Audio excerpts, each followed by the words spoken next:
Rick Santelli joining us now from Chicago. And Rick, I know you pushed back on me in the past. I'm not implying bonds haven't moved, but is there anything that you're seeing that might send the yield meaningfully under 4%?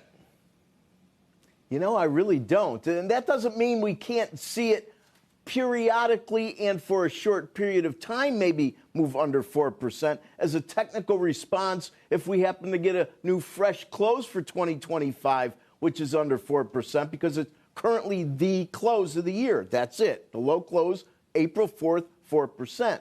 But I think any sustained trading above that level may prove to be very difficult, because no matter how we slice it, if the economy does better, you could see more pressure upward on long rates. If the economy doesn't do better, it exaggerates the debt, we could see more upward pressure on long rates. But the short end's paying attention to the Fed chairman as it did yesterday. Let's look at the charts, Sully. If you look at just a 12-hour chart of 10s, boom, look at it. You touched 4% already twice, before our time zone and in our time zone. Now, let's add another day to it. We touched it yesterday. So 3 touches of 4%. You touched it on September 19th, but yet you still haven't been able to really close under it. That is very significant. Now, granted, we're well off the closing yields. We closed at 457 in a 10th, so we're off a little over 50 basis points. But I think it's very important to understand that the yield curve, especially long-dated treasuries, the only thing I could see that could really substantially put it under 4%